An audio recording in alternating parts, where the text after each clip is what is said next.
Hello again, dear traveler. Time for part 2 of our talk about Season 1 of Frieren, Beyond Journey's End.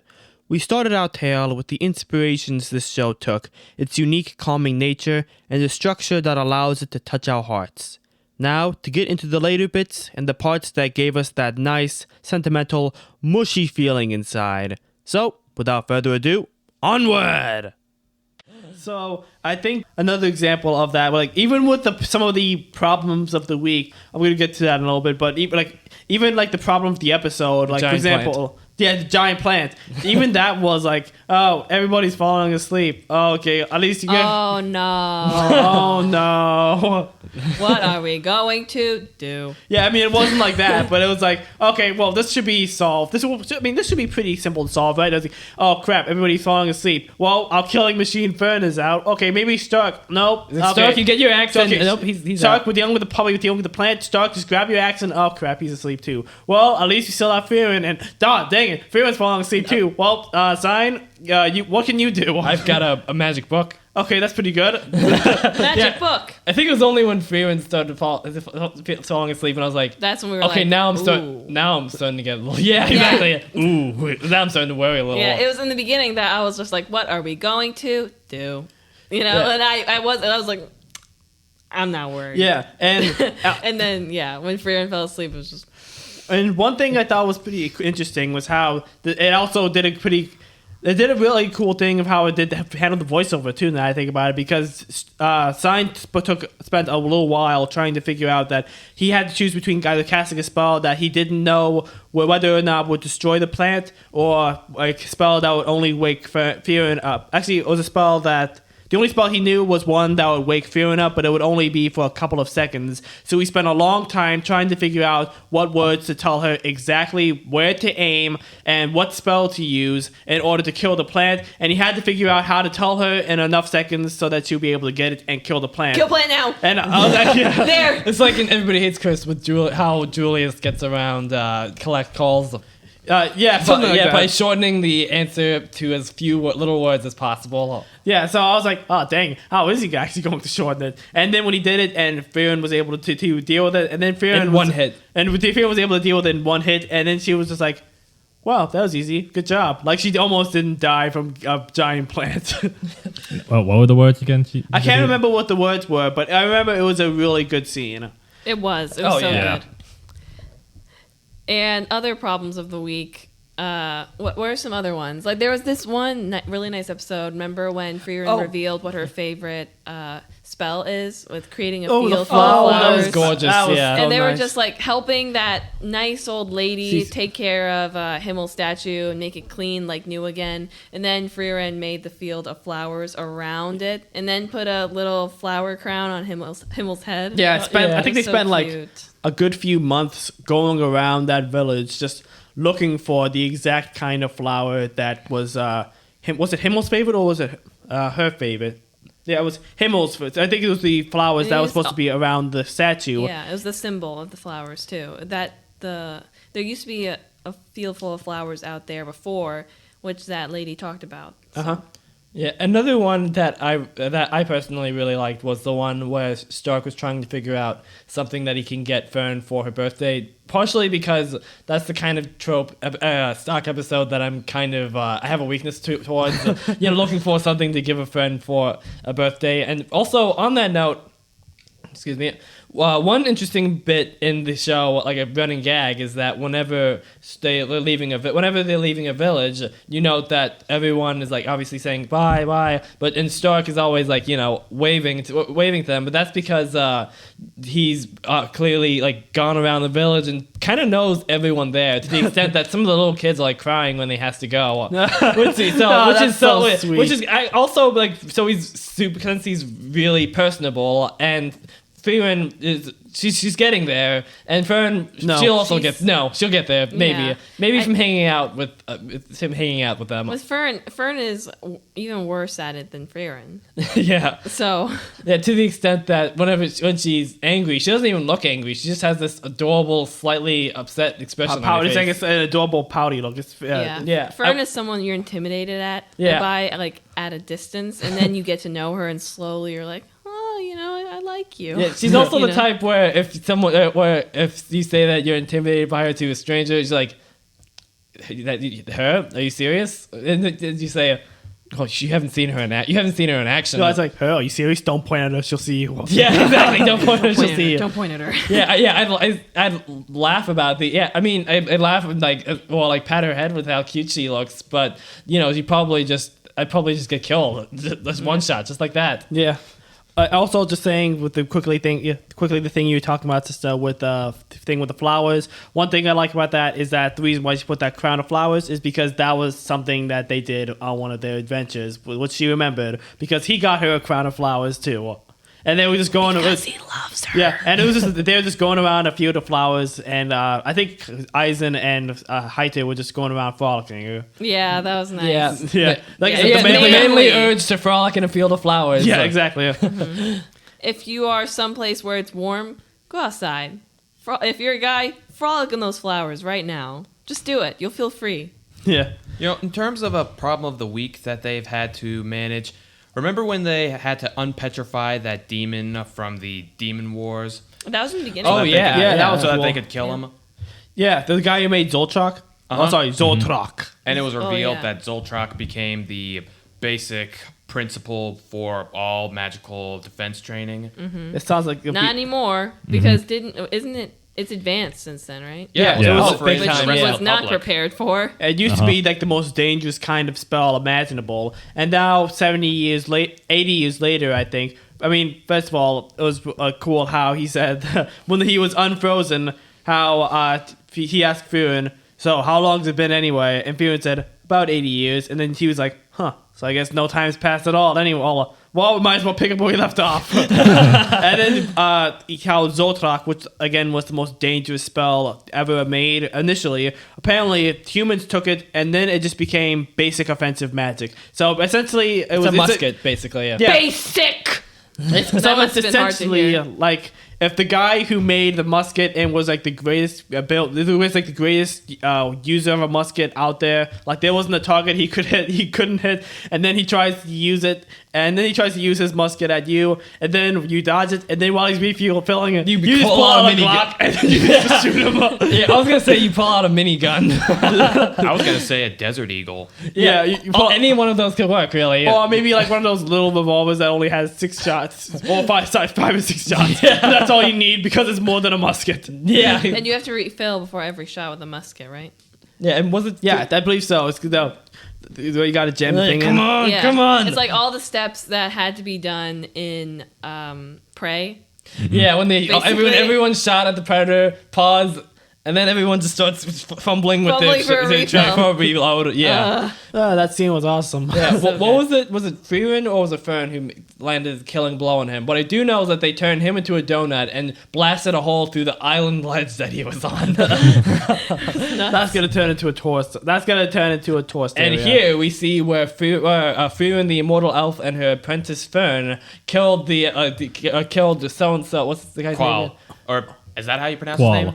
Oh, his name's Qual. They killed Qual the demon. This hole here in the cliff ledge is where they landed Is the where killing he blow. was blasted away. Yeah, it's where he was blasted. It's blown to bits. It's still hot. And it's been 10 years. And also how like we said before, it spends more time with those everyday moments, and even like those problems of the week aren't like other than the ones that have entire arcs like the Graf Granat thing or the mage entrance exam. It's like very small but personal and stuff. Like there's a whole episode, I think, or half an episode devoted to how when I think was when Fern apparently had touched Stark's face because she had cold hands and was basically trying to, and it's like the thing when you have cold hands and then you put it on your friend's bare back, and it hurts because it's cold. And then Stark wanted to get back at her and did the same thing to her. And then Fern was all mad at him, and Stark had no idea why. And Frieren didn't know what was going on, and Sein had to be the mediator because he like, oh, geez, this is like a freaking lover's quarrel. You guys just date already. And apparently, it was only after talking to Fern that the thing that bothered her, it wasn't the thing of him putting his hand on her face, but it was the hand that was grabbing her other shoulder and kind of, holding her in place. Not holding her in place, but just like leaning down, you know what I mean? And the thing that was kind of that she was upset about was how his hand was so freakishly strong. Oh, I see. Yeah. And that was what made her upset. And there was a whole episode basically just mediating that. You were very happy. And there's a whole episode just mediating that conflict, which is. It was very cute, actually. It was so cute. This whole conflict is just beyond adorable at this moment. And then, of course, you have the slightly less normal, everyday moments, like, having to do the whole thing with that guy, pretending to be that guy's son. Yes! And then going into a ball and having the most romantic waltz ball dance moment with Fern that you can possibly imagine. I love that which episode. Is just beautifully animated, too. I was so happy. You think he said, "Oh, we're having a ball episode? Yes! Heck yeah, baby!" In like the most manly way possible. Yeah. And on that, he's got to learn etiquette. I read Mistborn. It was one of my favorite parts of Mistborn. He's got to learn etiquette. And I was like, oh, Fern's got to do it too? And now they're going to dance? Woohoo! And they're going to dress up. Yeah. I love how when that one montage was showing what was going on, how it was just, Stark got really, really good at dancing. And Fern... she had some catching up to do. Was Stark training with that older lady? Yeah. Or was it with the butler guy? It was with the butler guy. It was with the butler guy. It was great. Yeah, he guys was just genuinely really good. And then Fern tripped over her feet and fell on her face. It was adorable. Yeah, and Frieren just spent most of the time reading grimoires and books eating and that food. sort of thing. And eating food. Yeah. So much food. Yeah, and then of course there's the beautifully animated dance. And it was amazing. The music is they beautiful too. They both looked beautiful. Yeah. It was such a great scene. And there was another really good part. Didn't he dip her? Yes. Yeah. Yes. There was another really good part when he was dancing with Fern, and Fern was just looking at him with this completely awestruck look. And then I think Pei talked to Anime. I watched this video too, and like this really lovely scene where at first she's still looking at him with an awestruck look, and Stark's having a good time and he's smiling, and then Fern starts smiling, and then they're just dancing and having fun, and it's so nice. And then of course there's a fun little thing of when Sein was just sitting at a table and asked Fern, and I asked Frieren, I was like, so would you like to dance? And Frieren was like, I'd like to eat. And then she ate some more cake, and Sein was like, yeah, fair enough. They look like proud parents. Yeah. Hey, we did this. Yeah. I mean, technically it was mostly Sein. I don't think Frieren really noticed. Yeah, I don't think she really cared. Yeah, she was like, go do what you want. Yeah, that's true. I think the exact words were, because the king guy, who's actually a nice stand-up guy, I feel bad for him about what happened to his son. Yeah. That's a really good subplot, and how I'll say what he said first, but I think what he specifically said was, of course, you'll need a dance partner at this ball. So perhaps you could do it. Perhaps you could do it. And Fern was like, but I don't know anything about that. He's like, well, you could learn the same way as your friend did, unless he would like his mother to accompany him to the ball. And then Frieren, who was stuffing her face with more cake, just said, "You're on your own, Fern." That's great. Yeah, and just another thing about how that guy's son, who apparently had died fighting demons, and they needed to keep up appearances, for the morale of the people. And he was apparently training his son. And one part I really liked was how Stark was checked to make sure, like, seeing what he thought of his younger son. And he was like, so what do you think of your younger son? And he was like, oh yeah, he doesn't listen. He's very brash. He could do with some rule breaking, and he could do with some rule following. But he has a lot of heart, and he keeps trying and he keeps training. And after that, and I believe after a little while, he might be better than me. Makes me really proud. So at first you think this guy is just a cold, emotionless guy who just wants to keep up appearances, and then you realize he's actually a lonely man who regrets about how he lost his son, because I think they had an argument before he died. And I think there's also like a really sad moment where parallel. there's also, because Stark's dad sucked. And there's also a really lovely part. Actually, I think it's really sad too, where I think you could just see him just looking at Stark. Because, he looked just like his son. Yeah, which is, like I said, it's just subtle, but it's so freaking sad. And then I think before they leave the village, Stark just sees the dad just standing with his son, and he's like, okay, look, here's how you hold this sword, okay? You're doing good, but let's try it like this, okay? Good. Yeah, it was really cute. So, man, I love that episode. It's a parallel to Frieren with her whole thing with Himmel. Now you mention it. Oh, yeah. With not appreciating the time that he had that they both had until the person that they loved was gone. Yeah. Someone else should talk. I've been yapping a lot. I knew that and the moment I brought up the whole ball waltz arc, I knew that's what happened. I was drawing while we were watching it, and then I was like, "Oh, we're doing this. I'm gonna go sit down." Yeah. That's another reason why we like Frieren so much is that, like, the goals that they have. Most of the time, it's like these are kind of chill goals. Like we can take our time. With this. Exactly. Going to the afterlife to visit their friends. It's not like you have to save the world from the demon lord. You could take your time. Demon King. Right, Demon King. Yeah. I'm thinking of My Hero Academia. Okay. Don't call. Why would you call Shigaraki the demon lord? Why would you put that in his it's like, don't tell him that. He's just going to become like the king of evil or something. He's gonna run with it. You remember like something of Doofenshmirtz be like, yeah, exactly. Running along. Well, Destro's not here anymore, though. Oh, right. Yeah, just kidding. Now he's a sucker, right? Yeah. But anyway, yeah, I like how it's, the goals they have are just real chill and like learning to dance.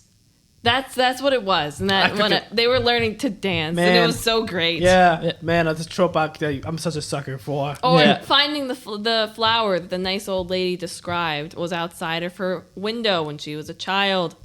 Yeah, I think even Frieren was talking about. I think even Fern was talking about how they don't really need to spend all that much time, and then Frieren pointed out that they can take their time. So yeah, and that's something that we have to keep in mind with life as well. Like with these certain like everyday moments, with these smaller goals we might have in life, just, enjoy the process, take our time. And that's something that I'd say we all are go-getters in certain ways. Yeah, 100%. I cannot sit. It's hard for me to sit still. Especially you. I have to tell you a lot with it. So I have to be doing something. Yeah, it's good to just, take our time, really enjoy the moment, enjoy the people that, like spending time with the people that we're with, and just kind of bask in it. It's like, that's something that Heiter did. Yes. Remember, with basking in the sun? Yeah. Whenever, in the 6 years when Frieren was staying with Heiter and Fern, like whenever they would wash up in the nearby river, Heiter would just stand there with his fists to his hips and just look up at the sun, stand in his underwear and glasses, and just bask in the sun. I'm not saying we all have to do that. I'm going to do that when I'm an old man. Not in my underwear. I'm just kidding. Just enjoy the life that we're living. Uh-huh. And don't sweat the small stuff. Yeah. You want to know... Wasn't Frieren prepared to search for that flower for the next 6 years? Oh, wow. I forgot about that long. Oh, yeah. She was determined. She would have done it, too. I was going to say, she probably was going to, clear her schedule. Like, let me clear my schedule. Oh, it's already cleared. Oh, well. Clear my schedule for the next 6 years. Oh, you guys want to know an interesting fact about... No. Okay, then. So, apparently, with Frieren, it was originally supposed to be on the part of the mangaka who wrote and illustrated. I don't remember. Was there two, like an writer and then an illustrator? Yeah, a guy wrote it and a lady illustrated it. Honestly, I'll have to double check, but I'm pretty sure that's it. Yeah. Yeah, and so apparently it was originally supposed to be like a parody, and given the fact that it's a fantasy story that takes place after the big conflict is gone, is done away with, and is focusing on the elf mage, who is usually most of the time really a side character in these types of stories. You can kind of see like shades of it, but at some point down the line, it's pretty clear that the author was like, hey, wait a minute, this I could make something kind of like profound about with this, and sort of more chill and with like themes and stuff. So yeah, let me cook with this. Let me see what I can get. and he cooked. Yeah, he made magic. Yeah, he made magic. That's pretty clever. Yeah, the notes where I wrote this down, I just ended it with "Good on you, author." Oh yeah. Are we ready for the next part? Yes. Part 4, strengths and critiques. Also, if you like what you're hearing, be sure to like, share, and subscribe. Tell your friends and comment below if there's anything else you want us to talk about. Yeah, that. Part 4, strengths and critiques. More ambience. He's trying to emulate a flying. No, I was trying for more like peaceful winds, kind of. Oh, so not like a whoosh. Kind of stuff. Okay, let's see. So we've already talked about the pacing. We've already talked about the characters. I think this might be it's this anime, probably along with things like Attack on Titan, most likely. And there's probably some other examples. Attack on Titan and Cowboy Bebop. This anime, I love the way it uses flashbacks. Yeah, it does when I talk about Death Note and saying that it has like one of the best uses of inner thought monologue in an anime, because since it does it all the time, it makes sense why it does it, because it's a show about thinking. So of course it would do that. It's the same thing with Frieren, where it does flashbacks all the time because it's a show about appreciating what you have and reminiscing on the good times in the past and the friends and that sort of thing. Before it's all gone. Yeah, exactly. So it's like it's a trope that shows up a lot in this type of medium, but it's like reinforced because it's incorporated alongside the themes and motifs of the of the show, and it's just great. Yeah, so it's like the kind of thing where you guys know how we watch like My Hero Academia or something, like when a flashback comes in the middle of a fight. Yeah, Demon Slayer does this all the time, apparently. I haven't watched Demon Slayer, but it's gotten to but I've heard people refer to this sort of thing as a Demon Slayer flashback, so if that's indicator of anything. Oh boy. There's a reason why we've never watched Demon Slayer. Just hearing that makes me kind of want to watch it with you guys so we can suffer together. Yeah. I don't want to see Michael Jackson beating everyone. I want to see that. Yeah, Do you really? It'll be beat hilarious. Just Yeah. beat it. Come on. We must share. That was pretty good. Thank you. We must share the spoils and suffer along the way. But Yeah. I think I've noticed that when Frieren does flashbacks, it's never during a fight. It's during like mostly during these chill times, in between. Yeah. Mm-hmm. The only time I can think about when it's like in a fight is let's see, was it with the whole thing with Aura the Guillotine, or was there other stuff going on? I think they were mostly just talking about how her magic works before she got But it was so cool. before she got absolutely handed to her. And it was kind of brief. So what you're saying is that these flashbacks actually come at points when the characters are most likely to be reflecting back on the past times, which is to say, not during a fight. I mean, it's not to say that characters wouldn't be thinking about certain things during a fight, but it's just like, as far as for viewing goes, you've talked about this all the time. When you fight, Oh my gosh. when you're in a fight, just fight. Yeah, exactly. Like we haven't talked about Frieren's action. I don't think. But of course, it's really it's iconic for the fact that you wouldn't expect a show that's this, chill and serene and beautiful and reflective to have some of the most incredibly animated, kinetic and action scenes that you can possibly see in a fantasy anime. It's Studio Madhouse, so that's kind of par for the course. But Monster. yeah, and Death Note, coincidentally. Yeah. Nice. So And Black Lagoon. Haven't watched that. Oh, really? That would be interesting. that's really neat, actually. Yeah. Yeah, that explains a lot. And I know you're gonna talk about Stark versus that dragon, huh? Yeah, but anyway, I think the only time when it does something like that is during the mage exam, but that makes sense because it's a lot of flashbacks involving what's her name, the incredibly old elf that was Frieren's mentor back in the day. Sadia? Yeah, Sadia. Oh, okay. Yeah, I was gonna say the slightly scary one. No, there's nothing the slightly scary about it. She's just scary. Yeah, the scary one. Yeah. Honestly, you failed. Yeah, honestly, I don't know what it is, but like with the first exam, the first part of the exam, I'm gonna be completely honest here. I honestly found myself getting kind of bored. I don't know why. It was long. Because maybe it might have been because of how many episodes there were, or because I was starting to miss Stark, or how many flashbacks there were for these side characters. But I mean, not saying that I didn't like them or didn't appreciate them, but I just But compared to the one in the dungeon, I was fully invested because it was terrifying. I see what you mean. I honestly can see what you mean, and I thought it was good, but it did feel like it was a bit long and a bit of a change of pace. Yeah, change of pace. I think it has to do with the pacing. Like that being said, the hunt for the bird. That's so great. Especially whenever they did the thing, whenever the bird just went to the speed of light and a giant plume of dust would come up from behind it. When it hit Mach 5, you mean? Yeah, when it hit Mach 5. Well, yes, but still. That's what it was called. That was terrible, Mr. You should be ashamed of yourself. Zip.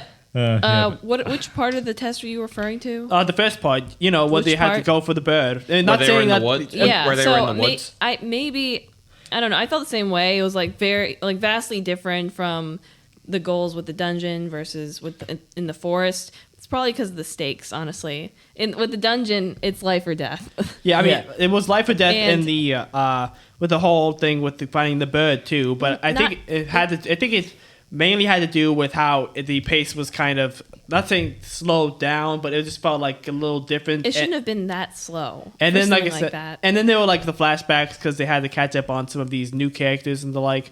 But that was just my opinion. I'm not saying it was bad, but I did feel I was feeling a little bored while watching it. But yeah, I did feel the same way. So it's like, oh, we're learning about these two. We're learning about these two. Wait. Okay, we're back. We're looking for the bird. Okay, we go back into these. Okay, wait. Okay, we're in the next group. Cool. They're also looking for the bird. Okay, guess we're learning about this guy. Okay, wait. I mean, you forgot about that. And then it just you forgot about that. And wait. You guys are nuts. And I did like learning about the old fellow. I think that was a little later, and it was more brief. That happened during... Did that happen later during the dungeon thing? I think it was happened after. It was either in the dungeon or it was in the 3 days before the other test. I think it was even during those 3 days after the first test and to the second test. I was like, oh yeah, we're back. Chill vibes all around. Yeah, that was nice. You forgot to mention the bit, one of the best scenes in that arc when Denken ran out of mana and there was someone who had a bird. Mana, and so there's someone else who had a bird. So he did, as TV Tropes' meme page says, he says, "I cast fist." So his plan was to roll up the sleeves ambush two guys who were also out of mana, and beat them up until they gave up the bird. That was which by the way, it worked. That worked. So it's just old man logic. So it's like the thief from the raid. It's like the thief from the raid you showed us. Yeah. What you were saying is that it was too many flashbacks. It's like Frieren does flashbacks extremely well, but it was just at the wrong time. Yeah, well, the flashbacks that Frieren did in the past, it was more about Frieren reflecting on her journeys with Himmel Hero and with her gang, and with the crew. And what these flashbacks was basically so we get to know the other members of the crew of the party. Are the other members participating in this test? So, like, the mercenary guy, Ubel, all that stuff. But I'm not saying that they weren't interesting. I actually really liked them. I didn't say that. But... Zip! Yeah.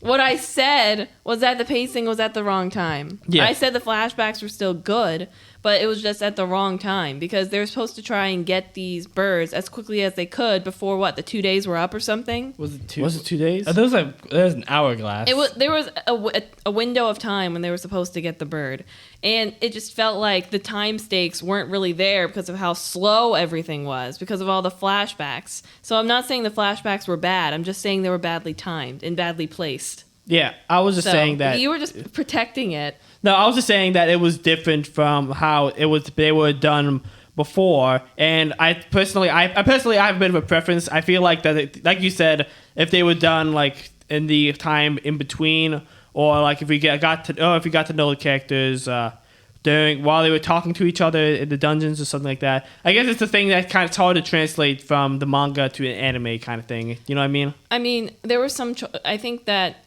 I don't know. It depends because there were some points when the flashback was put in extremely well, even in action scenes, like when Frieren was fighting Aura. Yeah, that was really good. But then there are others like the birds with the forest, or that other point when they were in the dungeon, and it was like you were shocked back into the scene where they're just put in the wrong places. Like, that's all it is. Yeah. You know?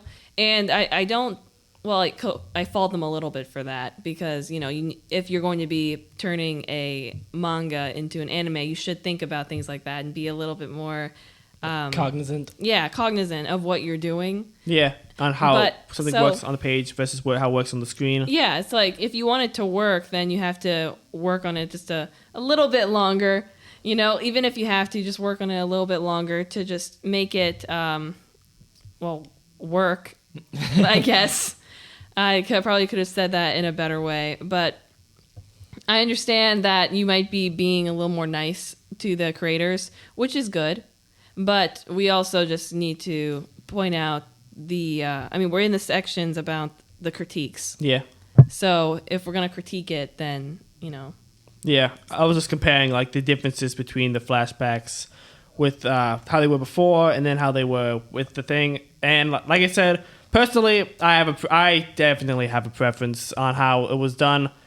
I guess I think there were probably other ways that you could have gotten to know the other characters who were participating in the first exam. Yeah, you know what I mean? It's just too much. They didn't have to give us a flashback for every single one. They didn't give it for every single one, but you know, a little bit more mystery is okay. Until later. Like for Mr. Mercenary guy, who was a terrifying man, by the way. Yeah. Yeah. Verbal. Who? Yeah. Verbal.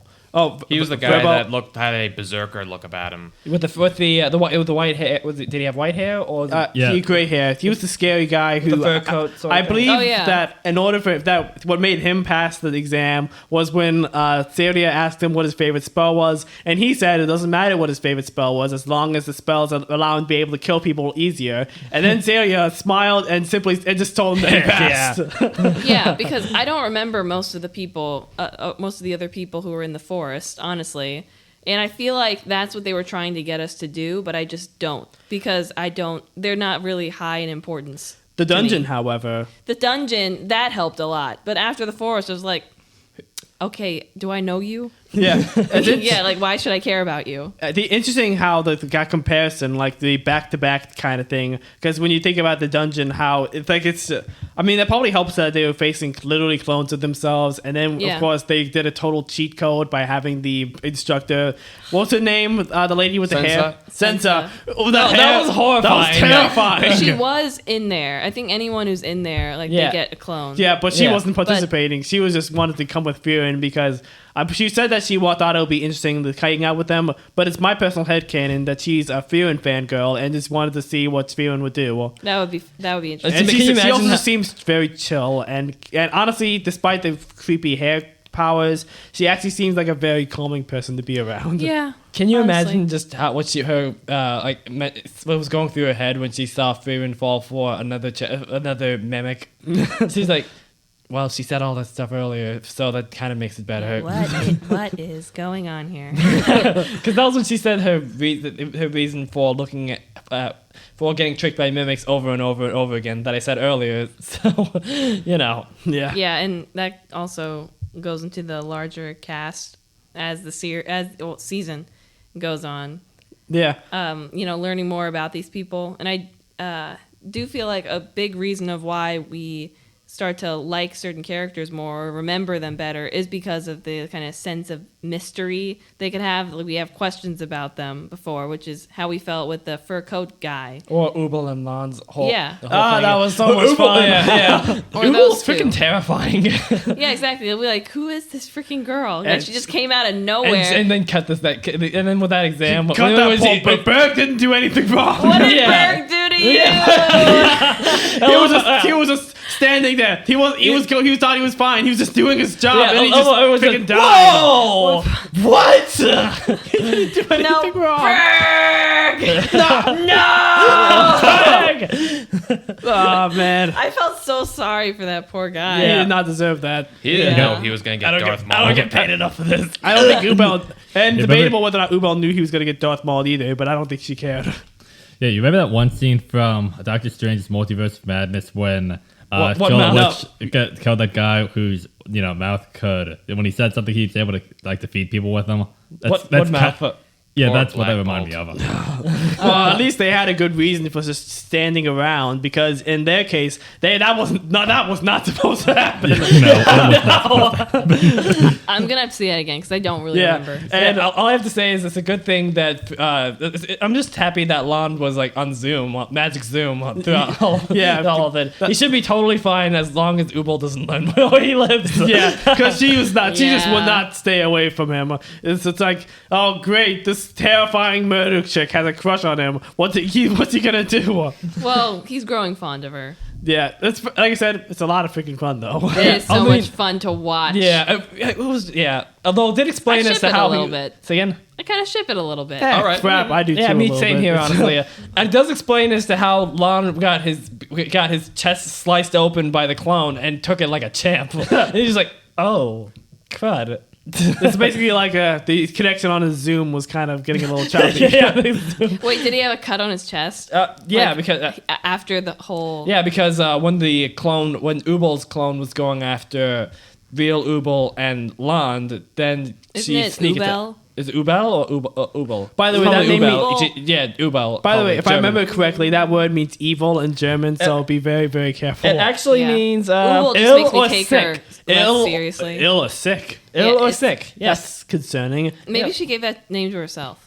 Also, I there don't was know if parents would ever call their kid that. also there was one funny scene where because Fern was hanging out with Ubel and Land with the whole Stilla thing, and there was one funny scene where they're saying that do you know any useful spells that'll be able to help us get this bird? And then Fern said, well, I do know one spell that allows me able to see through people's clothes. And then cut to a scene where I think Land is standing behind a rock and Ubel is standing with her back to Fern with crouching down. That's like, I am not going to use it here.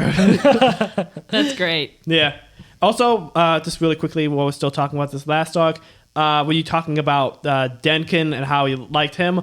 Interestingly enough, when he was going through his thing about how he's taken this test a lot of times before and failed, I was really rooting for him to pass. Me too. Yeah. Yeah, always root for the underdog.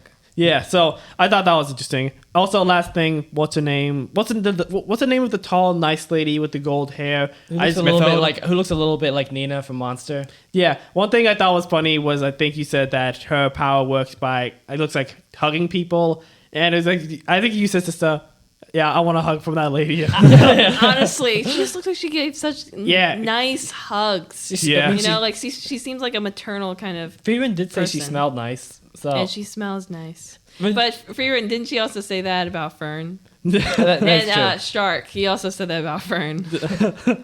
And I think the thing that she said with that allowed her to be able to pass. I love it. I love this. That allowed her to be able to pass because when Celia was questioning her, she said, "So what was the first thing that you thought when you saw me?" And then she paused for a moment. She said, "How small and adorable you looked." And after there was a pause, and then she just said, "You pass." and according to TV tropes, that's because she was able to see her Celia as other than being The boss. being the boss, being this centuries old, terrifying millennia old, terrifying elf sorceress lady trying to figure out a way to defeat or beat or something like that because of what other people did. But it's my headcanon that she was kind of flattered, and that's why she allowed her to pass. Yeah, because Yeah. because since she's so in charge, like up there, and has like so much authority, and is frankly quite intimidating. I doubt anyone's called her adorable in like 5 It millennia, had for all we been know. such a long time since she's heard that description. Yeah, So that's really funny. And what happened with Frieren? She didn't pass, right? No, she did not Because- pass because Celia has a grudge against her because she's basically her granddaughter and she does not like her at all. And she's like, and because of the whole age of humans using magic thing, Something that she has and Flamme being her student and Frieren being Flamme's student, and she thought the age of humans learning magic was really freaking stupid and that shouldn't have happened at all and that they should have kept it with the people who knew how to use it. But, oh well, I guess I might as well just make sure the people don't do anything stupid because what are they going to do? Kill me? yeah, She's a scary lady. She's a scary small lady. extremely cynical. yeah. Extremely. Are we ready for the fifth and final part? Wait, but quick question: how is Ubel Is it Ubel? Yeah. How was she able to pass? Because she's so crazy that her creativity is out of this world, and all Celia did was take one look at her and told her that she passed because she is so insane she could come up with anything. You saw the psycho glint in her eye. Yeah, it's like I've been around for a long time. I can read people with like a single glance, and when I look at you, well, yeah, you're good. You passed. You know what I see. I just want to see what you're gonna do. Yeah, it will be I'm gonna be around a for a Joker while. thing. I'm gonna be around for a while. You're skilled enough. I'm assuming you're gonna be around for a while, and I just wanna make the news. When you make the news, I'm gonna know what you did, and I'm gonna be happy. Just make the news, and when you make the news, give them this card. You'll be able to get away with anything. Yeah. Oh, cool. And Lon was doing magic zoom, so he passed. Yeah. How can't you pass with that? That is some serious cheek. Yeah. Moving on. And remember when she said, Siri said, "How's the tea?" And because of how he was actually drinking Oh crap! tea. Oh man!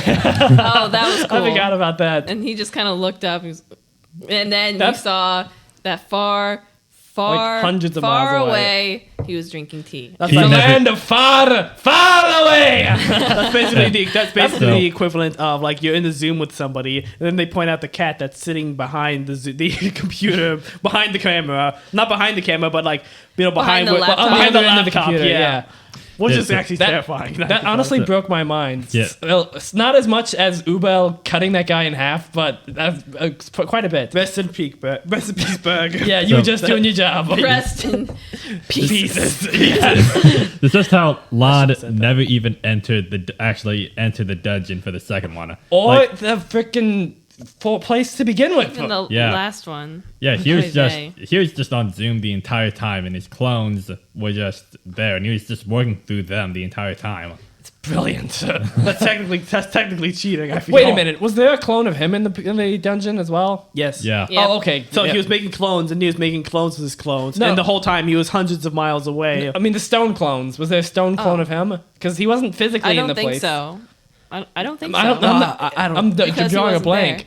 I don't think so either. Yeah, because everything else was just so crazy, and Frieren's clone almost like cracked the world in half, and that death stare could just kill you on the spot. And Fern's clone was out there. Was somewhere out there. No, I didn't. That's a terrifying thought. Yeah, I think we even said, which clone would you be the most I afraid asked of? you this. Yeah, you said, which clone would you be the most afraid of to face? And I immediately said Fern. Part 5. How is it able to stay entertaining? God! Oh, it's just one of those giant birds. So, yeah, this from all the stuff we talked about, it's able to build like a coherent world that you could just.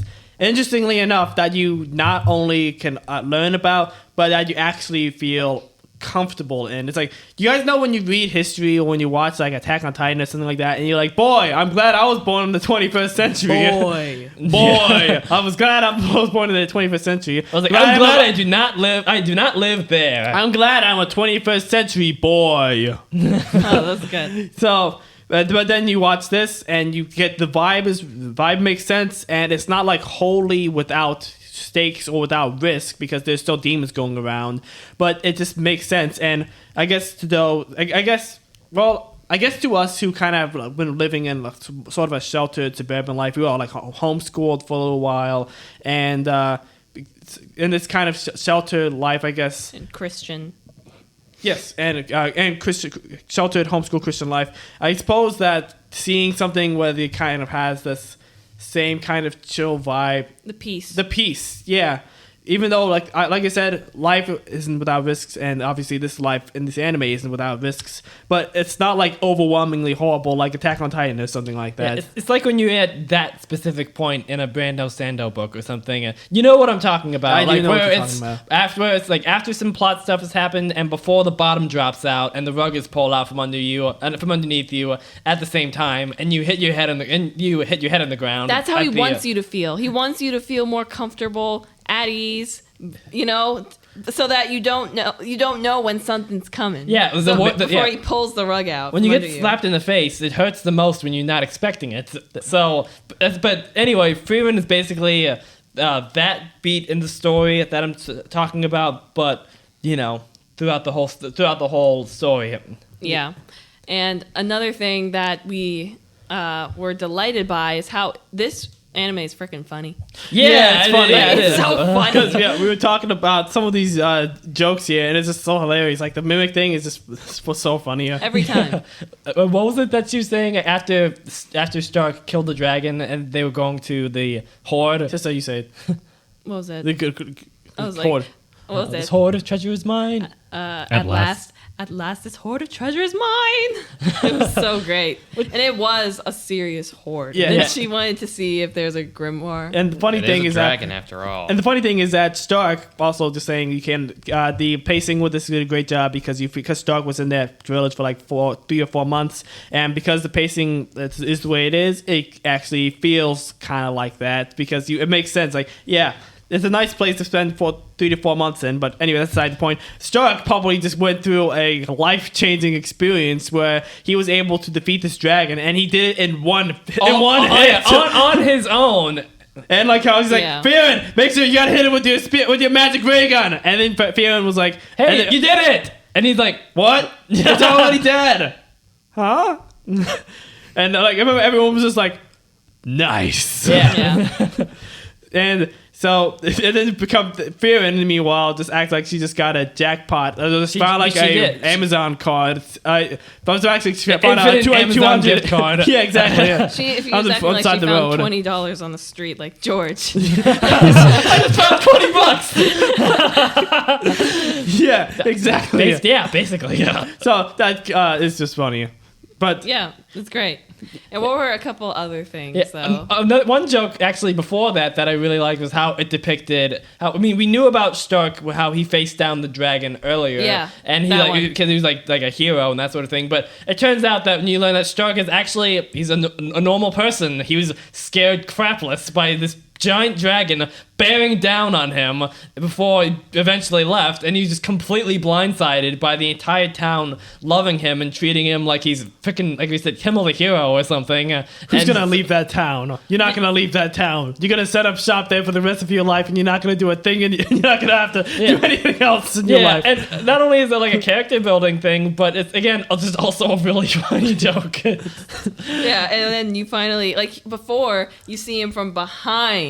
You don't see how scared he looks. Yeah. He looks like a intrepid guy with red hair and wearing red with a gigantic Gimli axe. Yeah, staring down a dragon. Staring down protecting the people. But again, you see that you're like, oh. So he's like a normal person. Yeah, he's just like us. Yeah, exactly. It's kind of hard to say whether or not he's just like us because he killed a dragon with one hit. And he's also cleaving through a canyon to train. Yeah, which is awesome. By the way, that's so cool. But the fact that he still has the mindset of thinking that he's a completely normal human being. Yeah. Yeah. So that's his goal was within reach. He didn't realize that he had the power to get it as fast as he did. Yeah, exactly. Which is honestly such a relatable experience. It's like when you think about doing something and it's like so much pressure and you don't know if you'll be able to do it, and then you actually do it and it's like that's it. That wasn't so hard. It's like when we ran that 4x4 for the first time. Yeah, exactly. Or when we ran it in Bilbo for the first time, and then we were like, "Hey, I like this." Yeah. Yeah. So that's just a fun character beat as well. Also, honorable mention before we go off, I just want to mention we've been talking so much, I haven't mentioned the Graf Granat arc, which is honestly my favorite arc in the whole thing because it's such cool character building, specifically for Fern and Stark. And then, of course, Frieren's killing Aura the Guillotine, which is absolutely hilarious when she Aura farms by killing somebody actually named Aura. Aura, kill yourself. And also, ice cold. And I just realized that you're probably going to get other... since this is only season 1, we're probably going to get other indicators on how bad the demons were. But this just goes to show just how, first of all, how bad the demons actually are, and second of all, how they're not necessarily inherently evil, but it's in their nature of killing. It's just what they do. It's just normal. Like that beat that I really, really love when what's his name, Johan Lugnir. God, looking at that guy scared me so much because he just reminded me so much of Johan. The effect that the animation studio did not do any favors. Yeah. But anyway, I just got flashbacks. But anyway, when he was like talking to someone, he said something or other about what his father did, and then the guy that he was talking to said like, "Oh, okay, well, I guess that makes sense." Because Graf Granat was going to lure them into a trap and kill the demons because demons killed his son, and so the Lugnir said that his father was killed by humans and that he feels the same pain that he does, but he's still striving to make peace with the humans anyway.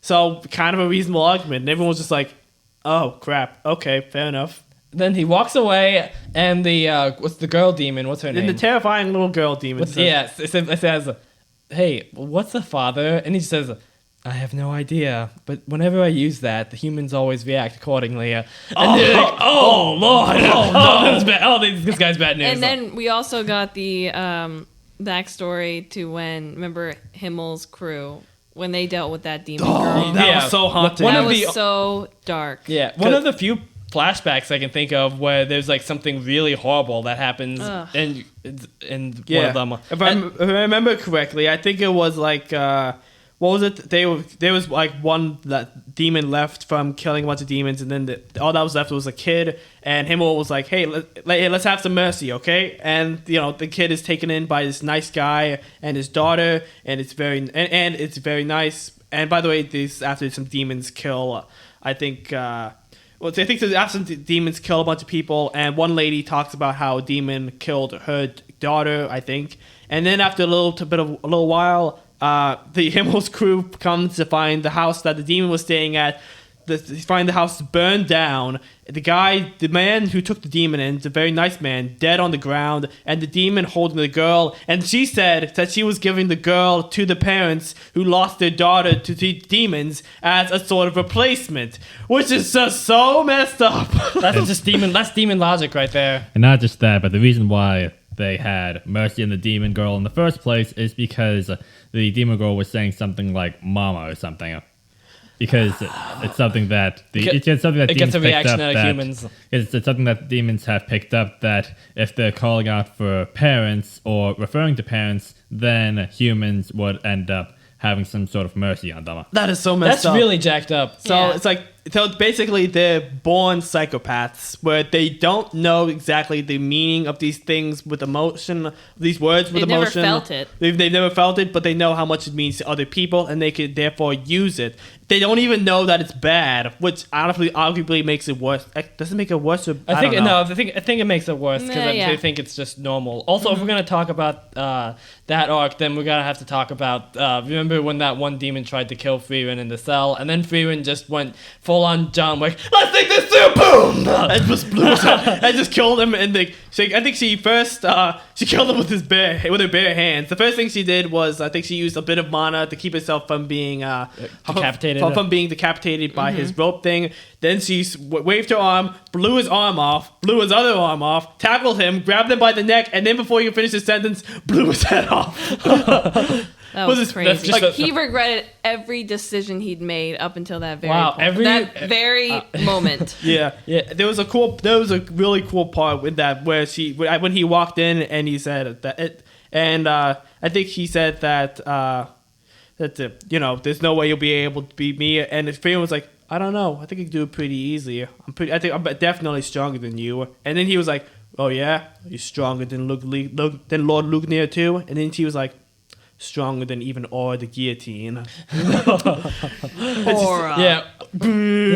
I love how when obviously Frieren is as we said before, super goofy and a bit of a dork a lot of the time. And adorable. And absolutely adorable. So cute. And absolutely adorable. But then the moment demons get involved with anything, Just serious. She locks in. she just locks in.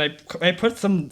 We wrote some stuff down. What is it? They just called her like the double tap elf, or one shot elf, or the headshot elf. I like that first one the most. The double tap elf. Yeah, it works. Yeah.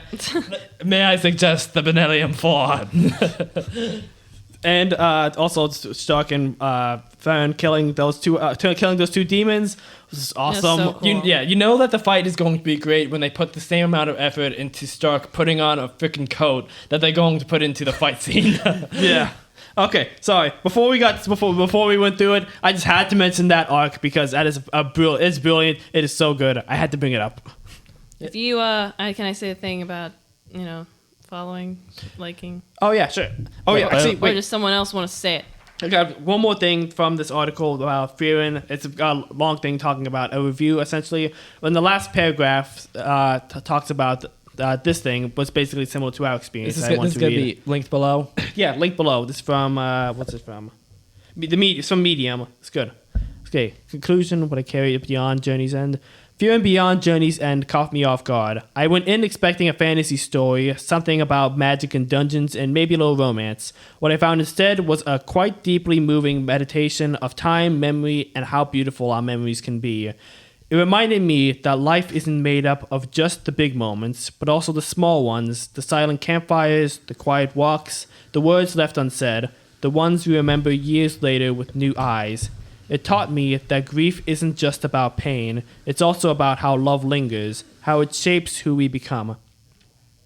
I didn't expect to cry over characters I had just met. Seriously, it's just the first episode. I didn't expect to reflect on my own life, on the people I've walked beside and maybe never truly understood until it was too late. But Frieren did that to me. I guess that's what makes this story so special. The small details, the soft, slow, beautiful progression. It's not in a hurry. It just invites you to feel and touches my soul.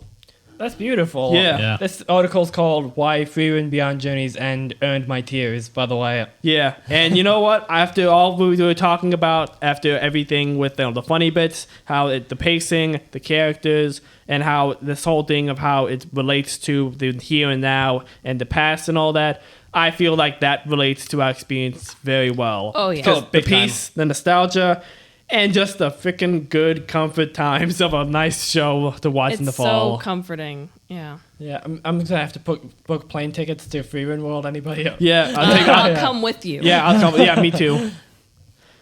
Okay. So who wants to say the thing? What's the subscribe and all that? Yeah. Subscribe.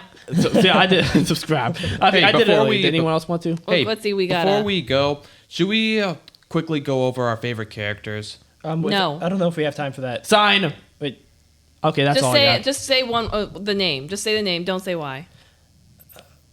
Probably Stark, honestly. Fern. I'm still thinking about I'm it. still thinking about it too. Great. I'm glad we got that out of the way.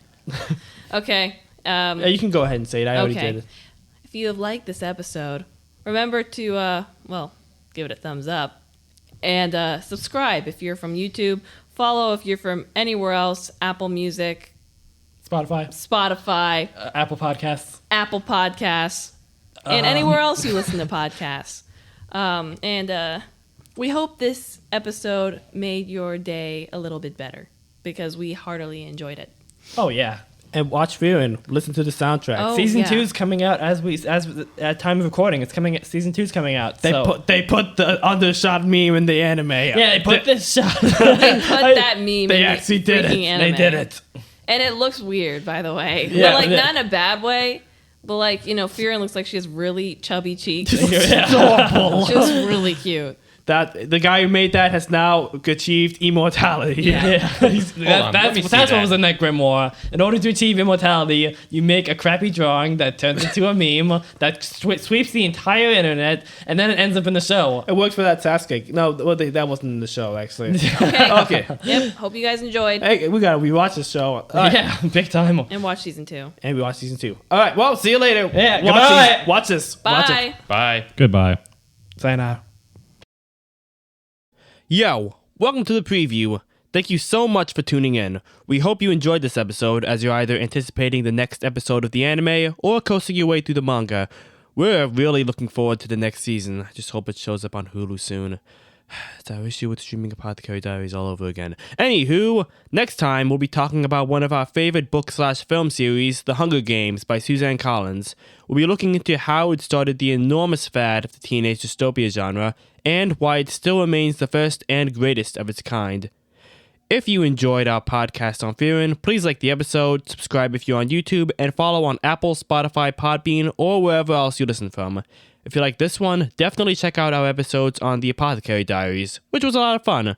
If you have any ideas on other stories we should talk about, don't be shy and drop a comment. God bless, and have a great weekend.